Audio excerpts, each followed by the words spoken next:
All right, hello, I'm Daniel Williams, editor of Senior Market Advisor magazine. I'm here today with Michael Ham of salestalk.com.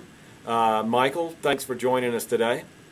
Thank you for having me. I'm happy to be here. Fantastic. The reason we have Michael on here, we had a real interesting column on our Life Health Pro website recently.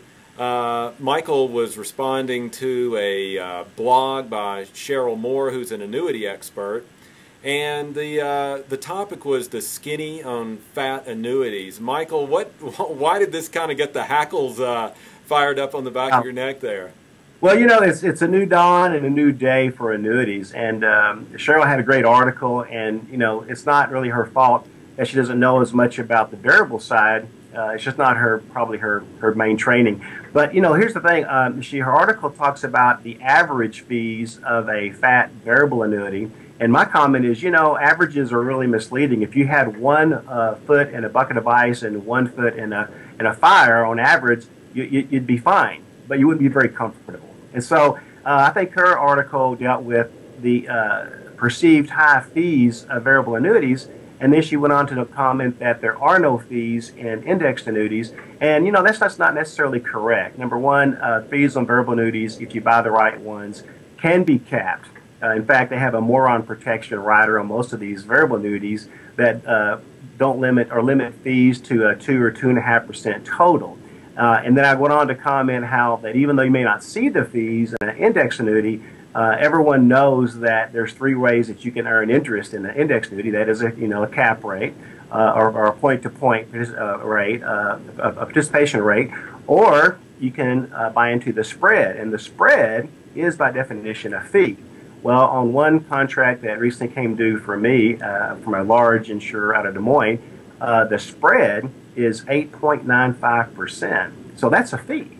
So in other words, for the first 8.95%, on this particular indexed annuity, all that goes to the carrier. Anything above that goes to the client.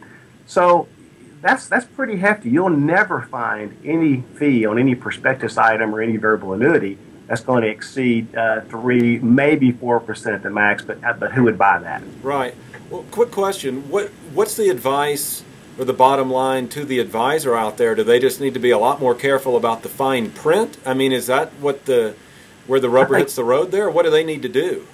I think they need to be more open-minded and not be persuaded by a lot of the FMOs and the people out there that have been training them in days gone by. I mean, the 10-year Treasury bond yield is under 2% in almost all indexed annuities, and their cap rates and their returns for their customers are going to be based off that 10-year Treasury. If there's only 2% in there, well, then that's why your cap rates are all hovering around 2 to 2.5%. So why would someone invest in a product if they're, for growth, and their maximum return is going to be 2 or 2.5%, when they could actually do a better return with the product that, yes, it has a fee, but it has, bumpers and protection on both sides where the client's really going to be happy.